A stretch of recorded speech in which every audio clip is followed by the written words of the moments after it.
Champions once again. Supercopa de España.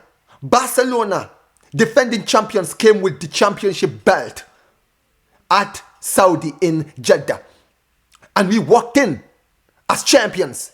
And we walked out as champions. And for Real Madrid, once again, when it matters most, my club turned up. Once again, man like Flick did it again. Once again, another trophy in Spain. Ever since my manager walked into Spain, touchdown in Spain, he's won every single trophy, beating Real Madrid. There are levels to this, ladies and gentlemen. Barcelona are once again your champions of the Supercopa de España with another great win by 3-2. And let's be honest, ladies and gentlemen. Are you even surprised? Are you surprised? Seriously, I came here with all the chess. I came here with all the confidence. And people thought I was just making false confidence. I was trying to cope. People said I was being delusional. That I was trying to sound loud. That I was trying to do promo skills. Ladies and gentlemen, I don't just hype my club. I'm a man of conviction. See me, yeah? I support my team. I support my players. I support the team when it matters. I support the players when it matters. I know this team, I know this manager, and I know how dead Real Madrid are. All you Madridistas sitting here drinking the Kool-Aid for months, ever since October when you beat us in that Clásico, when half of my squad was injured, when my goalkeeper wasn't there, when my best player who dunked on your head top today wasn't there. You guys had all that chess, talking all of this, doing all of this, but I told you all, ladies and gentlemen, you're gonna run me my fate tonight. And tonight, I'm getting my win back and I'm keeping my trophy with me. I told you, Madridistas. But you said that I was just talking out of my neck. Well, who's talking out of his neck now? 3-2. What a performance. And you know what, right? Was it a 10 out of 10? No, but it doesn't matter. It's a trophy.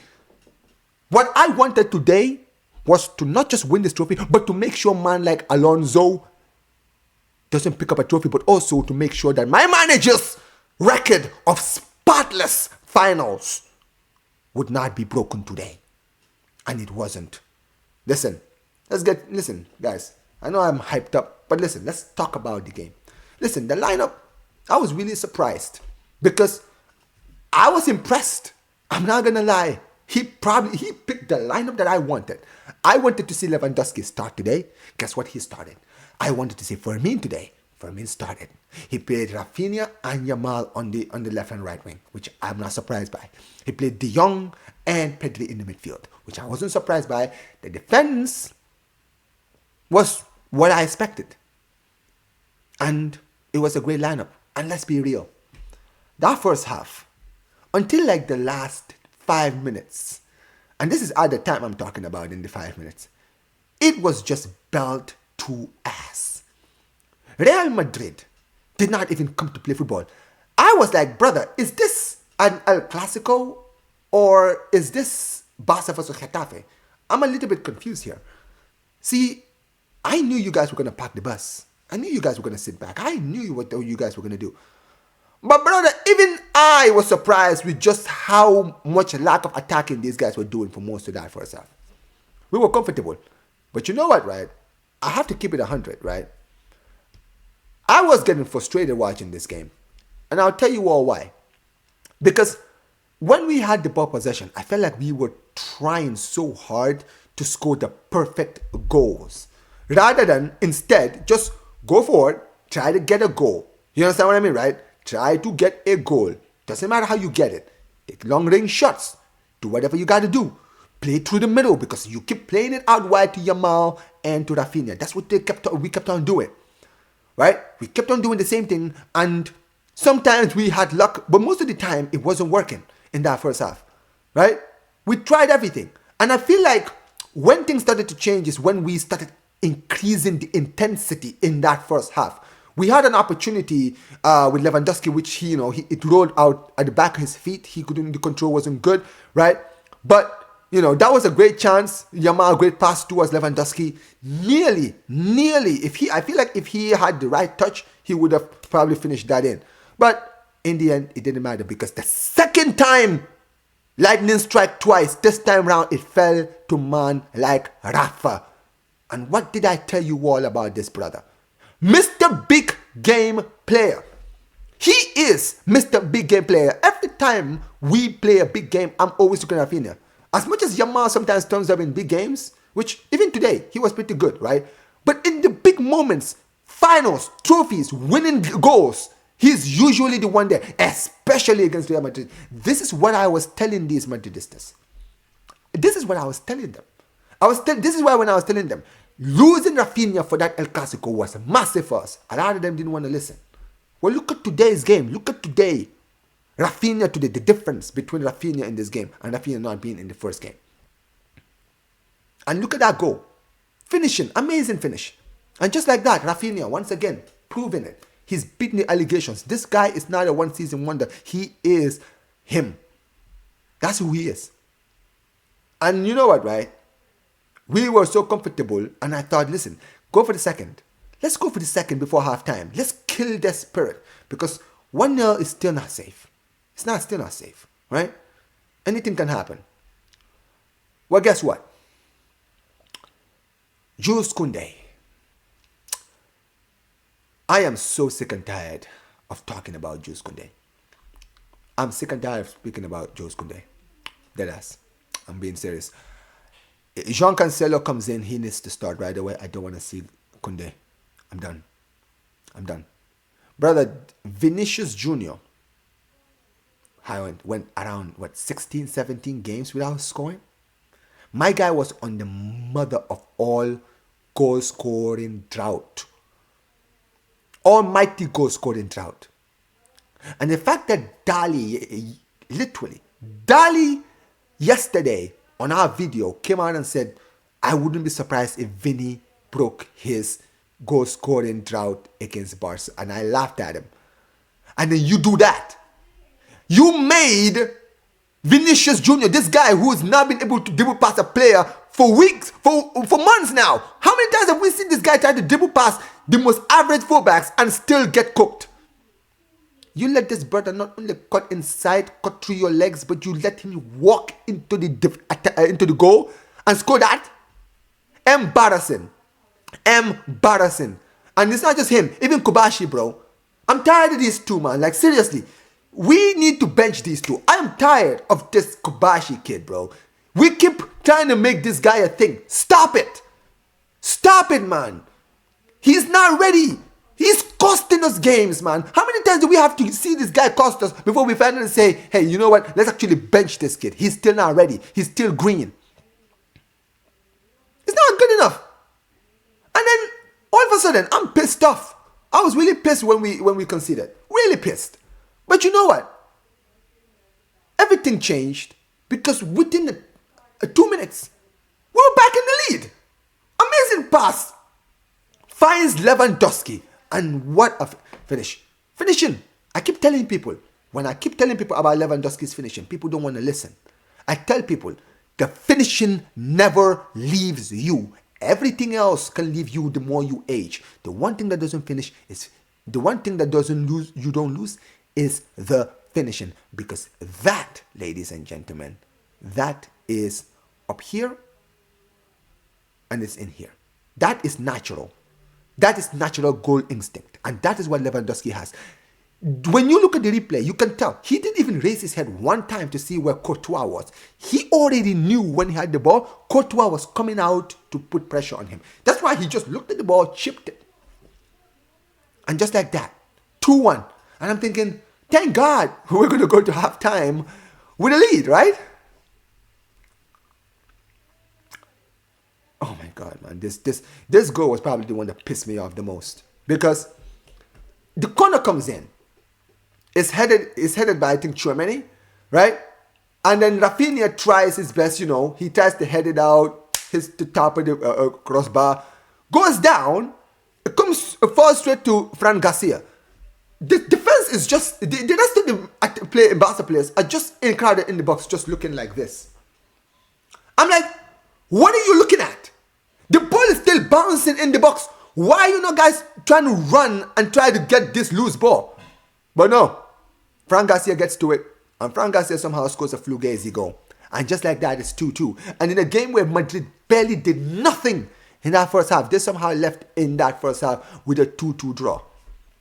No, it wasn't good enough. And I'm not going to lie, I was worried. I was worried because it's not because I feared Real Madrid's attack. Because I didn't. I promise you. At no point did I fear their attack. I feared the fact that our defense was that bad. That we were going to make them look good. And we did. In the start of that second half, Vinny was cooking us. He was cooking us. I was genuinely worried. Because our defense is that bad. But look, second half comes in. And I think Madrid actually played better in the second half than they did in the first. They actually went forward. Vinny, you could tell that goal kind of brought his confidence back because he was going forward, trying to take some shots, trying to do some stuff. You understand what I mean? But as far as Barca is concerned, I feel like we didn't create enough in the second half. But I will say this though, right? Fair play to Lamine. I feel like Lamine Yamal, especially around the end of the first half, I have to give him this, right? I usually criticize Yamal for holding on to the ball for too long, sometimes not releasing the ball on time, right? But I have to give credit where credit is due. Yamal made a lot of great passes, especially those to develop passes that he was making last season. He was doing a lot of it. He wasn't making a lot of dribbles. He was trying to find people in the box. He was trying to make the right passes. Sometimes the passes didn't work, but I admire the fact that he was trying to become a threat. He wasn't trying to be predictable, trying to make it all about highlight reels. And the few times when he was doing highlight reels, it was working. I like that. I think Yamal had a great game, right? It was a great game. And for me, I feel like where everything changed was the substitute. He brought on Ferran Torres and Dani Olmo. And Dani Olmo, my goodness, my brother is 2026. My man has come with a new set of objectives. This brother has come in as a new year and a new man. What a player, man. He's been playing very, very. He cooked against Espanyol, but today, once again, he changed the game in the second half. He played so well.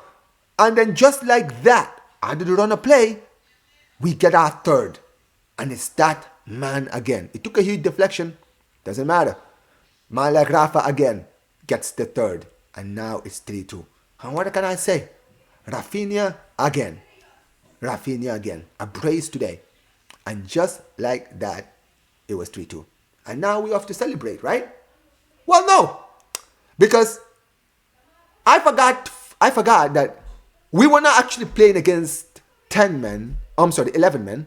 No, we were playing actually with 12 men. Because the referee today, for some reason, decided, well, it seems that Madrid can't do the job, so I guess I'm going to have to assist them a little bit.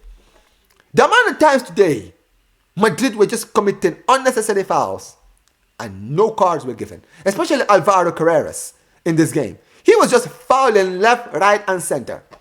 And guess what? Did he get booked? Yes! But you know when he got booked? After he made his 10th foul, I think, in the game. And then just like that, these guys got away with so much. And then, just when I think I had seen it all, he gave Frankie de Jong a red card. Now, I'm usually someone that doesn't like referees, but I need someone to explain to me how that tackle that you guys just watched was warranted of a red card. Be objective for all of the people who are watching. Did he snap his ankle? Did it look like a potential ankle breaker? No. He literally got the ball and the man. He got Mbappe and the ball. But no. One tackle, straight red. And you know what, right? I'm not even shocked. Because all these Madridistas, right? They live in their own world. They don't live in the same universe as us normal human beings, right? They live in their own world. See, they don't ever see what they do wrong. They always look at what everybody's doing and they just look at themselves and say, it is what it is. Every time, if that was Barcelona, you already know all the noise we're going to be hearing. Negrera, Negrera, Negrera, Negrera. We already know that's what they would do. But you know what? Today, and just when I thought it couldn't get worse, he added 5 minutes. We play all the way to the 97th minute. I mean, honestly, at some point, I just thought, you know what? At this point, referee, how about you just kick the ball in the net? Just take the ball and shoot it in the back of the net and get the equalizer. Because clearly you're playing for them now. It is what it is. But you know what? Despite all of it, Barcelona left with the trophy. And that, ladies and gentlemen, is how you do it. When it matters most, your team turns up. And when it mattered most, my team turned up. When it matters most, when trophies are on the line against Real Madrid, teams fear Real Madrid in finals, not Barcelona. We don't lose to Real Madrid in finals. We do the beating. And for you Madrid fans, I want you to do me a favor. I want you all to do me a favor. I need you all to take out, where is it? Okay, here it is. I want you all to do me a favor and take out your breeze cards, right? I want you all to take out your breeze cards, right? If you guys don't know what this is a card that we use to take a bus. Now, I want you to take this breeze card, right? And I want you to get aboard the L bus. And I want you to drive yourself to the L train station. And I want you to get aboard the L train and stay there in the mud with Atletico and them frauds. You will never be as good as us. Man like Flick once again does it on your head top. Big up to every single one of you guys. Tell me what you guys think about this game in the comment section below. Like, hype, do everything, man. And if you have a Madrid friend, I want you all to do me a favor and send them this message from me. Hold that, you Madrid pussy or frauds. Like the video, subscribe. Visca el Barça, Visca el Catalunya, and peace, you guys. Take care.